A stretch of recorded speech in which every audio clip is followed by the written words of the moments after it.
Good evening, everyone, and welcome to the March 22nd meeting of the City Council of the City of Lancaster. I hereby call this meeting to order. We'll begin this evening with a few housekeeping reminders. First and foremostly, we are being recorded. This is being live streamed on the city's YouTube channel. Please take a moment to silence your cell phones and devices. Also, if you'll be speaking during any of our public comment periods this evening, comments should be kept to 3 minutes or less. We'll be asking you to start with your name and the block of residence. For those that are willing and able, please stand for the Pledge of Allegiance. I pledge allegiance to the flag of the United States of America and to the republic for which it stands, one nation, under God, indivisible, with liberty and justice for all. Thank you. Mr. Harris, if you could call the roll. Yes, Madam Vice President. Excuse me. Mr. Royo. Here. Ms. Bakay. Here. Mr. Kalexty. Here. Ms. Craig. Here. Ms. Diaz. Here. Ms. Walsh. Here. And President Smith-Waddell. Thank you, Mr. Harris. Next, we'll do the approval of the minutes for the meeting held on March 8th. Motion to approve. Second. We have a motion and a second. Are there any council comments on the minutes?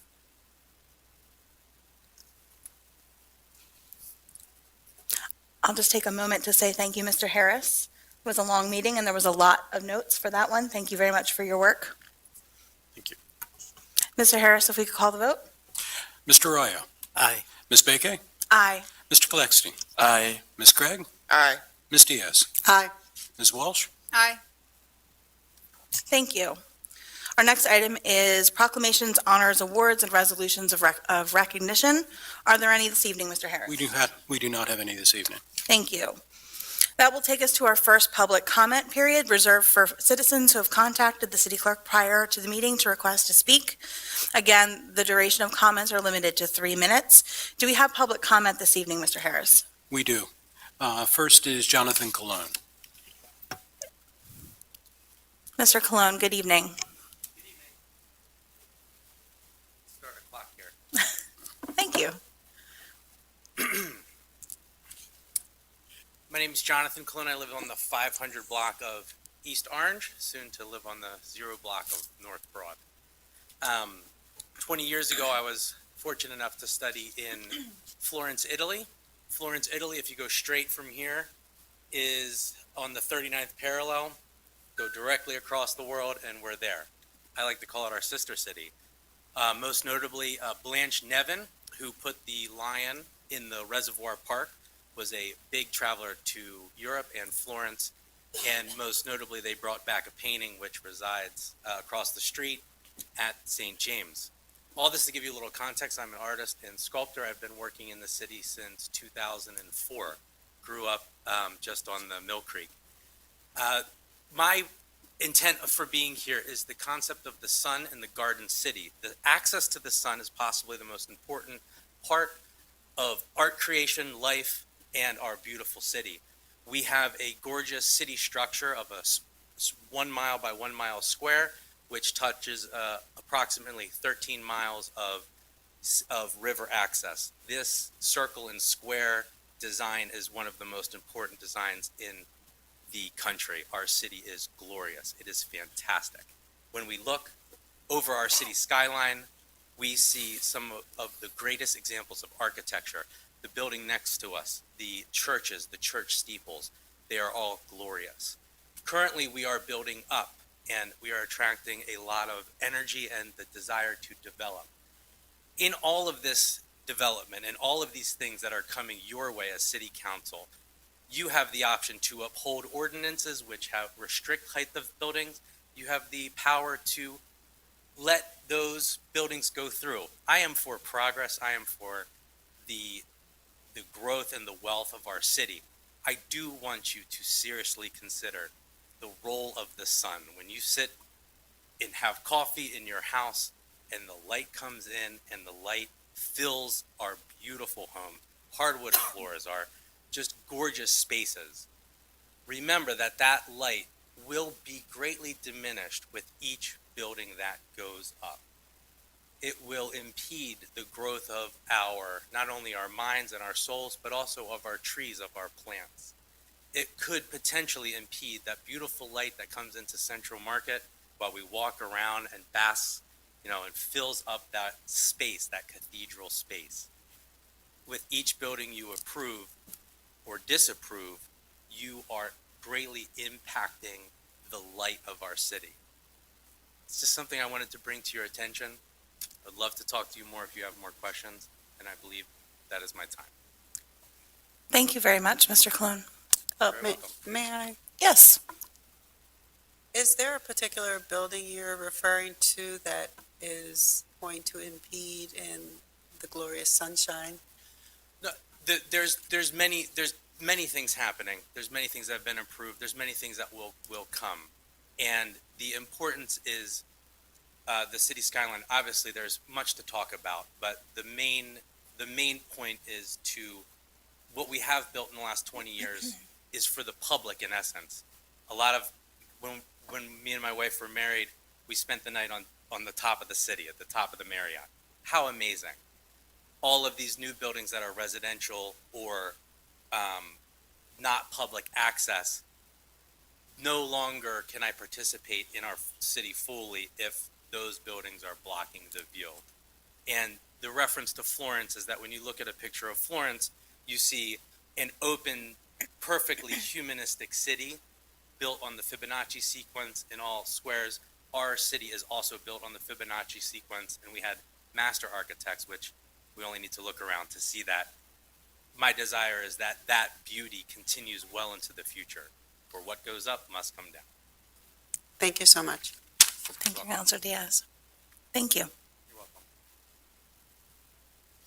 Mr. Harris, do we have other public comment this evening? We do. Next is Art Morris. Good evening, Mayor. Good evening. I'll hit my watch also. Thank you. Arthur Morris, 400 block, West Chestnut Street. Can you hear me up there? Yes. Yep. I'm just coming here before you again to see if you have an answer for me regarding the process that was used when HTC was selected for that $995,000 assistance to buy the property. I'm hearing, No, I'm seeing no comments no. Can't hear him very well. regarding that. Haven't heard from anybody, so let me just follow up on that. Oh, okay. I think assisted housing is great. $5 million that council approved is wonderful. I endorse it. I think it's an important thing that you're doing. But the city has a couple of other projects you've been involved in, one particularly where you had home monies, I think maybe $2.4 million. You worked with the county redevelopment authority to put together an RFP. You had a group of people that reviewed the RFPs and made recommendations. That was a process in picking a partner. Secondly, you have state puts out low-income tax credits. They do that competitively, and you have to work hard, and I think HDC won something like 1.2 or 1.4 million for their project. The process is important. I have heard you not respond to me on my question regarding the process. I think you know clearly what I mean. You did not have it in this case. You selected one firm, HDC. You gave them $1 million. HDC is a good firm. That's not what matters here. You are responsible. You've been selected by city residents to represent them, to ask questions. Yes, this is a strong mayor form of government, but you are an equal branch when it comes to legislation, and you far too often do not ask the questions. You approved this project back in December without asking a question. None. Lack of transparency is not good for you.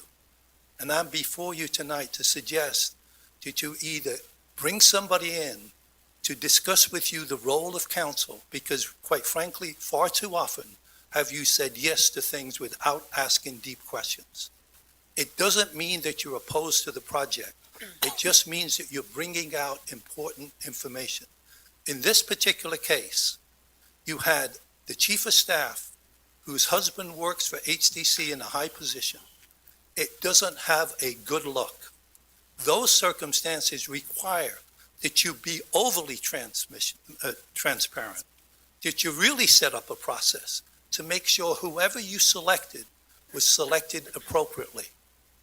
So I'm here for the fourth or fifth time on this. I've asked the city directly 1 or 2, and I think council 3 or 4 times. I've yet to receive an answer.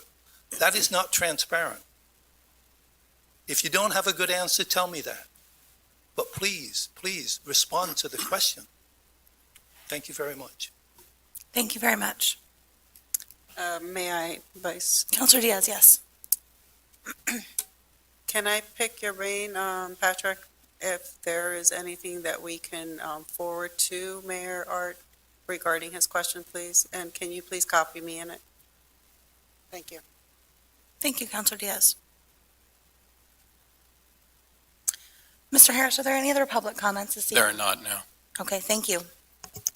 That brings us to reports requested by council. Are there any this evening, Mr. Harris? There are not. Okay. And any interim reports of committees of council? None of those either. Thank you. That takes us to our legislative agenda this evening. We have one ordinance for final passage. That's Administrative Bill Number 5, 2022. Mr. Harris. An ordinance of the City Council of the City of Lancaster, Lancaster County, Pennsylvania, establishing appropriations of $10 million for capital projects in 2022, providing for the repeal of inconsistent ordinances, providing for the severability of the ordinance, and providing that the ordinance shall take effect as provided by Pennsylvania law. I'll hear a motion. Motion to approve? Second. Thank you. We have a motion and a second. This one's actually through the Finance Committee, so I'll address this briefly. We were presented with this on, actually, was it February? Originally, yeah, March, and had first reading 2 meetings ago.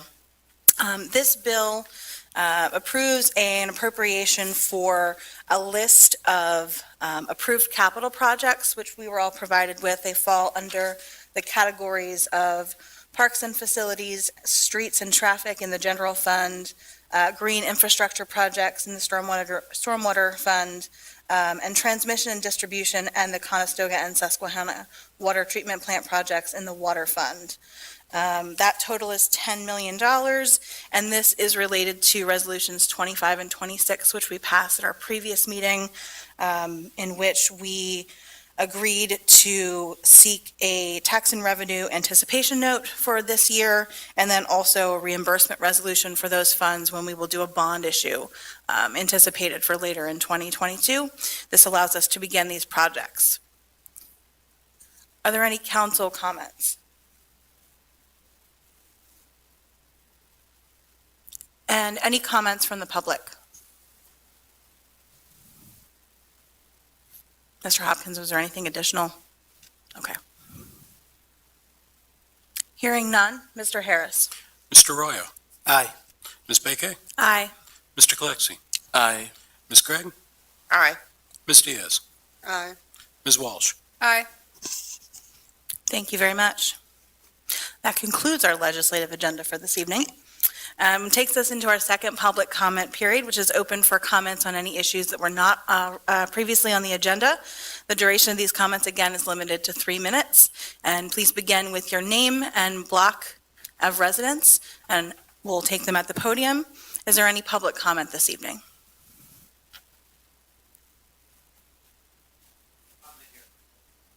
Right on up to the podium. I did see, actually, is that okay? Okay, you'll be second then. Right on up. Thank you. Hello. Hi, Richard Myers of Lancaster. Why, I have a topic that I'd like to present at a future council meeting, but I can't do it in 3 minutes. I mean, I could, but it's not going to be as effective as I want it to be. Would I be allowed to have 5 or 10 minutes or asked to put it on the agenda?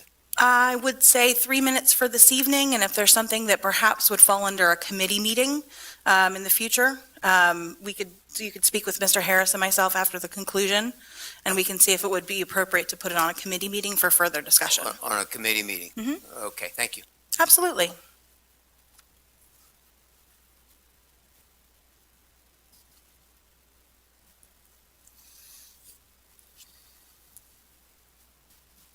Ms. Gravis. Good evening. My name is Irene Grievous. As many of you know, I've been a law-abiding citizen and a landlady for over 30 years. First of all, I wanted to thank the city council members for addressing my licensing issue that had been revoked for almost 2 years, I believe, that put my tenants at risk of being displaced from the property for unknown reasons. So I'm happy to say that my licenses have been, or the payment had been received, which was previously denied, basically. My payments have not been accepted, nor was I even in the system. So I am pleased to say that I guess I'm legal now, so that's a good thing. But my concern has and still continues to be the issue with me obtaining a permit. As many of you know, my property had been condemned. That being aside, I've been trying to rehabilitate my property, but the city of Lancaster has made it almost impossible for me to do that. It's been one denial after another with inconsistencies that are not uniform or consistent in any way, shape, or form. I've been a landlord for 30 years. I've never seen anything like this. Most permits usually take between 10 and 14 days. At least that's what everybody else's is. Yet my permit, working on my 5th permit, 4 previous, just as of last week, was denied. I need wiring, then I don't need wiring. I need a new roof, then I don't need a new roof. I go through one hurdle only to come up with another. And actually, I have the documents here to show, if that's okay, if I can give them. If you could certainly provide them to Mr. Harris, but I'm not sure how far we can go this evening because of outstanding litigation and the limitation of speaking with legal counsel. Right, this is not, it has nothing to do with a condemnation. I'm referring to, the city wants me to rehabilitate my property, yet for 6 months now, they made it almost impossible for me to do that. That's not in litigation. The permit is not in litigation. The condemnation is, obviously, and from them trying to take my property, that is in litigation. However, that being said, with me trying to obtain a permit, that's not in litigation.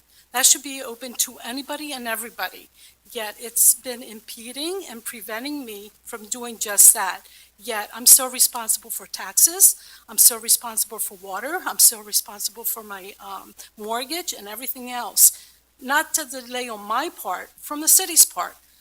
So what happens for the 6 months or whenever, if and when the city decides to issue me the permit? What happens for all those 6 months that I'm still responsible and paying the expenses to my property? Does that get waived because the city chooses not to issue me a permit? I mean, that's a serious concern. They invaded my property. I don't have access to my property. I received a search warrant. I don't know what crime I committed that the city of Lancaster invaded my property, and I don't have access to my property. I just don't know if I'm living in the United States or am I in Ukraine where Russia is invading Ukraine. I feel that's exactly what's happening here without the violence and without being,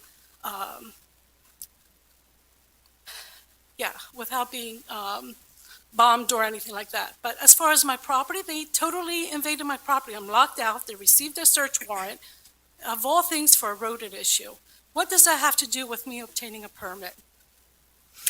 Ms. Gravis, at this time, your 3 minutes is up, but if you would like to leave something with Mr. Harris, it can be provided to council. And my last thing actually is, with the same property, there's a defective meter. The city of Lancaster charged me $2,800. I have pictures here to show it's a defective meter, yet the city has been tacking on late fees, and I don't even know how they came out with $2,800.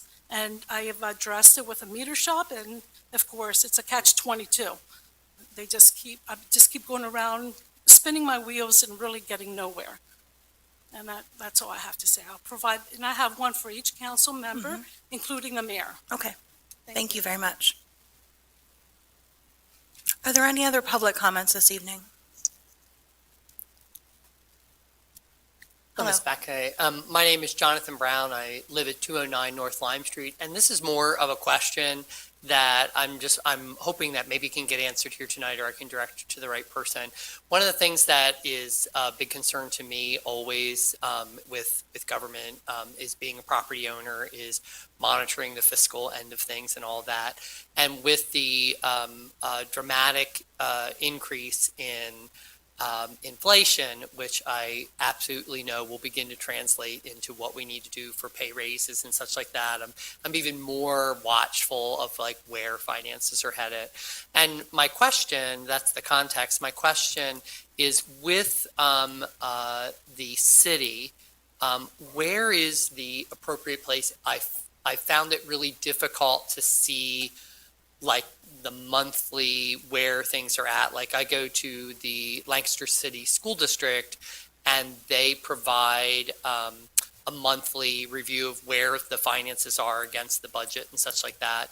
I know that I have the budget, I know how to get the budget, but the actual expenses as we are playing them out for the year, is there a location on the website that I should be going to that I haven't found where I can see those, or is it coming up on the city council attachments and I'm not finding them there? Mr. Hopkins, is there anything available publicly about month-to-month budgeting and finances? This would be your guru here. There's not currently. Yeah. We're actually in the midst of doing an upgrade to our Munis software, which is our ERP system where all of our financials, budget, and everything is located. That is going to play out over the next several months with hopefully a go live of that new version in late June or early July. At that point, I hope to have the ability then to push out, like the school district does, they actually use the same software to push out public monthly reports on financials that you would be able to access. Great. Thank you. I thought that was maybe what was in the works, but I wanted to be sure. Are there any other public comments this evening?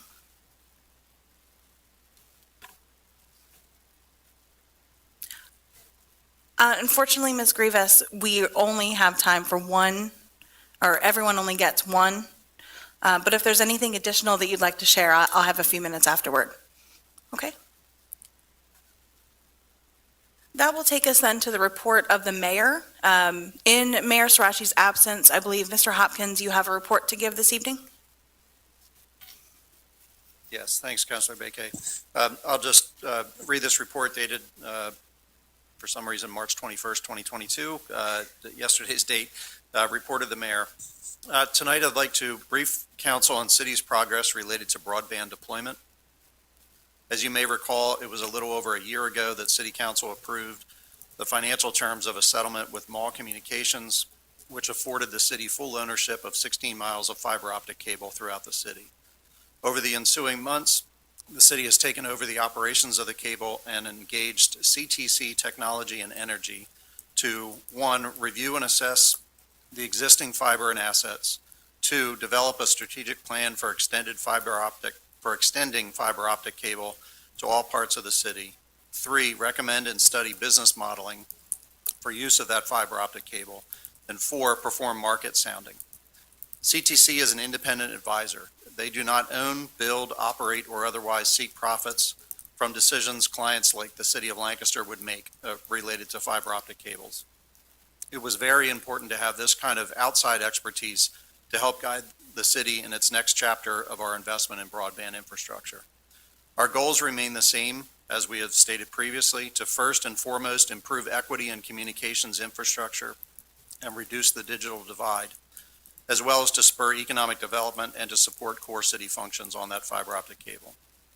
Over the course of our engagement with CTC, the world has radically changed. COVID-19 further exposed the criticality of access to broadband, and as a result, billions of dollars in public and private funding has flowed into the market to create a larger market for fiber to the home, actually to create a market for fiber to the home where none previously existed. When the city embarked on this journey with fiber optic in 2014, we simply could not have ever have imagined this modified or changed landscape. As a result, new opportunities for realizing our goals have emerged. To seize upon these opportunities, the city will soon release a request for proposals that seeks to maximize the value of the city's existing best-in-class fiber optic cable, attract as much private investment as possible, and ensure that every neighborhood has access to critical infrastructure. Our team is currently working to finalize the RFP and develop a review committee for proposals. The committee will be comprised of representatives from my office, members of the city public works staff, independently affiliated consultants, selected staff of the Economic Development Corporation of Lancaster County, and a member of City Council. I am so pleased to begin a new chapter in the city's deployment of broadband, and will continue to update City Council and the public as work continues to unfold. Delivering speed of light broadband to the residents and businesses within the city of Lancaster will ensure that residents and businesses alike will be able to fully participate in the 21st century. Telehealth, job seeking, education, e-commerce, entertainment, wireless communications, and more should be accessible to all of our residents. Thank you. Thank you, Mr. Hopkins. That takes us to the report of President of Council. Council President Smith Waddell did not provide a report for me this evening. That takes us to council comments. Are there any council comments this evening? I just wanted to address the community. If you have received a spam about a lottery, please be sure not to respond. My mother received it. She's really intelligent about spam, but there's a lot of elderlies that do not understand that if they receive a letter that looks like you won the lottery, just make them aware. I did contact WGAL and let them know, but just wanted to make sure that the public knows. Thank you. Thank you, Councilor Diaz. Any other council comments this evening? Hearing none, then I'll take a motion to adjourn. Motion to adjourn. Second. We have a motion and a second. All in favor? Aye. Aye. We are adjourned. Thank you.